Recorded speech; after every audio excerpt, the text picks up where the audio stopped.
त्रेता में राम, द्वापर में कृष्ण और कलयुग में कौन। अगर हमारे वीडियो आपको पसंद आते हैं तो उसे लाइक करें, अपने दोस्तों के बीच में शेयर करें और सब्सक्राइब जरूर करें। कलयुग में कौन है? द्वापर में तो आपको कृष्ण आते हैं, भगवान कृष्ण का अवतार होता है और मदद करते हैं। तो इसी तरह कलयुग में भी बहुत सारे संत के रूप में आते हैं, क्योंकि भगवान ने संतों के रूप में भी अवतार लिया है।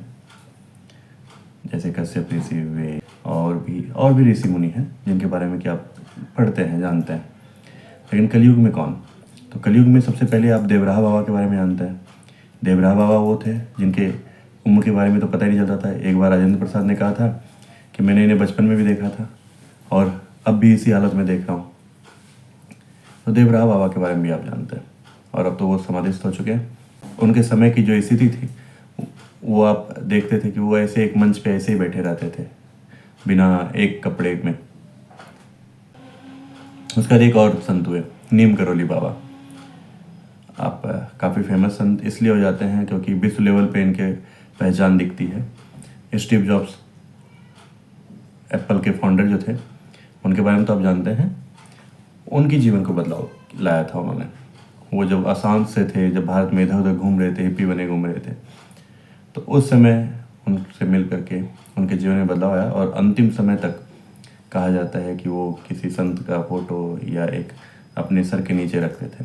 सर नीम करोली बाबा ही थे, कोई स्पष्ट जानकारी नहीं, लेकिन कहा जाता है नीम का। क्योंकि जब पीएम मोदी एक टाउन हॉल में, जो मार्क जकरबर्ग का टाउन हॉल चलता है, उसमें गए थे पहले अपने कार्यकाल में, तो जकरबर्ग ने बताया था कि स्टीव जॉब्स ने ही उन्हें उस संत के बारे में बताया था और जाने के लिए कहा था। और जब वो वहाँ गया तो उसके बाद से उसने फेसबुक में उसमें जो है उसमें कुछ अच्छे बदलाव आए थे जकरबर्ग में, और उसके जीवन में बदलाव स्पष्ट दिखे। इसी तरह आप देखेंगे आज के समय में बहुत सारे संत और भी आपको दिख जाएंगे। इतने सारे संत हैं ना, आप दिख सकते हैं। आप अयोध्या चले जाएं, काशी चले जाएं, मथुरा चले जाएं, सब जगह संत दिखेंगे। वृंदावन तो मतलब संतों की खान है, भरे पड़े वहाँ पर। संत ही संत, आप जहाँ चले जाएं संत ही संत नजर आएंगे। कई संत तो गुप्त रूप से रहते हैं। आप वंशीवट साइड चले जाएं, वहाँ तो इतने सारे संत हैं जो गुप्त रूप में बैठे हुए वास करते हैं, अपने ध्यान में लगे हुए। वो किसी से मिलते नहीं, तो वो मिलते नहीं तो इसलिए आप उनके बारे में जानते नहीं। लेकिन कुछ ऐसे संत हैं जो आपको आसानी से प्राप्त हो रहे हैं। आसानी से का मतलब है कि आप उनसे जब चाहे तो नहीं, मतलब एक समय पे जाके मिल सकते हैं। उनमें से एक हैं प्रेमानंद जी। आप उनसे मिलना चाहते हैं तो लोग मिलने के लिए जाते हैं, तो आप जाएंगे सवेरे सवेरे, आप 3 से 4 के बीच में आप जाएं, फिर 9 बजे तक रहें। आप जहाँ से वो पद यात्रा निकालते हैं उस रास्ते में जाएं, उनका दर्शन हो जाएगा आपको। एकांतिक में भी आप जा सकते हैं, लेकिन उसके लिए आपको टोकन लेना पड़ता है और उसमें ज़्यादा संख्या नहीं होती, तो 40 लोग ही जा सकते हैं, तो प्रत्येक दिन 40 के हिसाब से जा सकते हैं, तो उनका भी दर्शन आपको हो जाता है। अब मैं आज प्रेमानंद जी के बारे में ही बात करूँगा।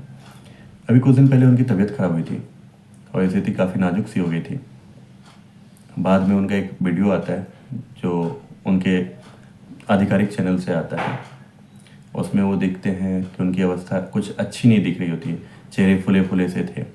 उस समय उनके शिष्यों का जो हाव भाव था वो भी कुछ अच्छा नहीं दिख रहा था, जो इसे लग रहा था कि वो अब रो पड़ेंगे, ऐसा कुछ था।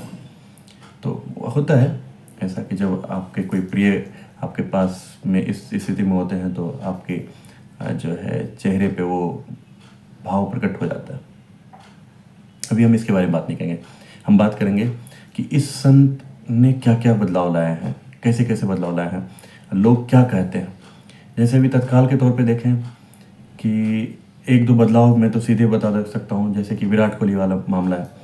विराट कोहली, अनुष्का शर्मा तो वहाँ जैसे लगता है कि अब परिवार के सदस्य से हो गए उनके।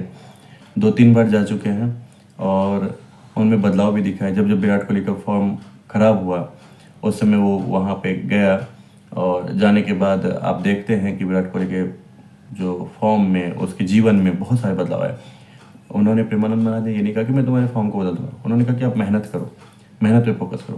अगर आप चिंतन करने लगो, नाम जप करने लगो, सत्शास्त्रों का स्वाध्याय करो, माता पिता बड़े बूढ़ों की सेवा करो, समाज को सुख पहुंचाओ, अभी आप प्रसन्न होने लगोगे। तो उन्होंने मतलब सिर्फ, लेकिन कहते हैं कि उनका सानिध्य प्राप्त होने से ना आपके जीवन में एक सकारात्मक बदलाव आता है। जो आप में नेगेटिविटी होती है ना वो चेंज हो जाता है। इसीलिए लोग उनके सानिध्य पाना चाहते हैं, उनके निकट जाना चाहते हैं कि कम से कम उनके जीवन में सकारात्मक प्रभाव हो। क्योंकि सभी उनका जो क्या है प्रवचन जो है, आपको प्रवचन जाना है एकांतिक, उनका एकांतिक तो आपको यूट्यूब पे मिल जाता है रोज़ के रोज़, आप उसे सुन सकते हो, उससे ही आपको बदलाव हो जाएगा। लेकिन फिर भी लोग चाहते हैं कि नहीं उनका सामने से सकारात्मक ऊर्जा मिले, क्योंकि हर एक संतों से एक सकारात्मक ऊर्जा मिलती है। और इसी कारण से आप देखें कि उनके बीमार होने के बाद क्योंकि सभी चाहते हैं कि ऐसे संत इस कलयुग में ज़्यादा दिन तक हमारे साथ रहें। देखेंगे बहुत सारे जो कथावाचक हैं, जो संत हैं, जो भगवत मार्ग में जुड़े हुए लोग हैं, वो उनसे मिलने के लिए लगातार अभी उनके पास पहुंच रहे हैं। और हर एक दिन कोई ना कोई संत पहुंच रहे हैं जैसे। और इन्हीं सब के बीच में प्रेमानंद महाराज का वो संत स्वभाव जो है, वो संत जो एक आप देखते हैं कि बहुत सारे जो संत होते हैं, जब उनके पास आते हैं, संत हो या कोई भगवत प्राप्ति वाले लोग हैं, भगवत से जुड़े हुए लोग हैं, जब उनके पास आते हैं तो उनका व्यवहार आप देखेंगे कि वो कितना सम्माननीय होता है।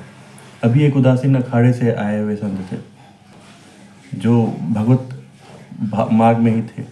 जब वो आए तो इन्होंने साष्टांग प्रणाम किया प्रेमानंद जी ने, और उनके पैर धोए और पूजा अर्चना की, और उन्हें पहली बार अपनी आसन पे बिठाया। कोई भी अपने व्यास गद्दी पे नहीं बिठाते, कोई भी, चाहे कथावाचक हो या कोई भी संत हो, कोई भी अपनी गद्दी पे किसी दूसरे को नहीं बिठाते, चाहे कोई भी संत हो। इसी तरह आप देखें और भी, अभी जैसे कि पुंडरीक जी आए थे, उनके साथ भी कितने हाव भाव उनके कैसे थे। अनिरुद्धाचार्य जी भी आए थे, उन्हें अच्छे से ज्ञान भी दिया था उन्होंने, पहले आए थे वो। इसी तरह इंद्रेश जी महाराज, अभी हालांकि वो दूसरी जगह अपने कथा में अभी बिजी हैं, लेकिन मुझे लगता है कि वो भी बहुत जल्दी आने वाले हैं, जैसे ही कथा उनकी खत्म होगी। अक्सर लोग जब कुछ नया काम करने जा रहे हैं ना आजकल, जो बाबा से जुड़े हैं, भगवत मार्ग से जुड़े हुए हैं, वो प्रेमानंद महाराज से मिलने जरूर जाते हैं। एक बांके बिहारी और राधा रमन राधा वल्लभ जी का तो आशीर्वाद लेना ही है, लेकिन साथ ही प्रेमानंद जी महाराज से, क्योंकि प्रेमानंद जी भी कहते हैं जो भगवान के भक्त है ना, उनके पास चले जाओ तो भगवान आपकी बात जल्दी सुन लेते हैं। तो इसलिए लगता है उनकी बातों को सुन करके सभी पहले सीधे उन्हीं के पास जा रहे हैं कि चलो ठीक है, पहले भक्त के पास ही चलते हैं, क्योंकि अभी तो उनसे बड़ा भक्त हैं। लेकिन जो हमें दिखते हैं, मैंने क्या कहा कि आपको दिखते हैं, क्योंकि बहुत सारे हैं जो हैं गुप्त हैं, लेकिन वो हमें दिखते हैं प्रेमानंद जी महाराज, तो वो आपको दिखेंगे।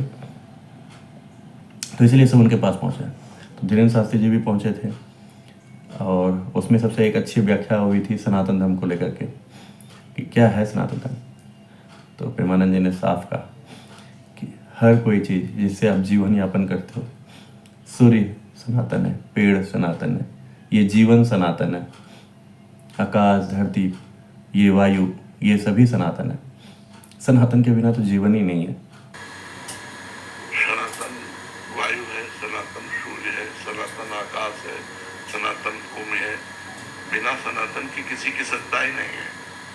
सनातन धर्म है, उसके बिना किसी की सत्ता ही नहीं है। यदि हम निष्काम भाव से भगवत प्रीत्यर्थ इस बात को, तो कहीं भी कोई भी हो, उसको जुड़ना ही पड़ेगा। इस तरह की बातें आप उनकी प्रवचन में, एकांतिक वार्ताओं में तो सुन ही सकते हो, उनके आधिकारिक वीडियो पे जाके सुन सकते हो।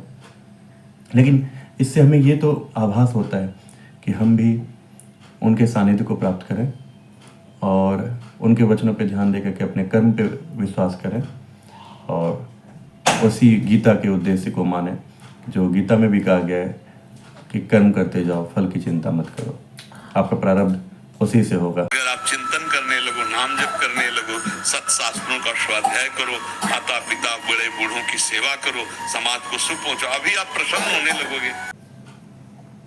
अगर हमारे वीडियो आपको पसंद आते हैं तो उसे लाइक करें, अपने दोस्तों के बीच में शेयर करें और सब्सक्राइब जरूर करें।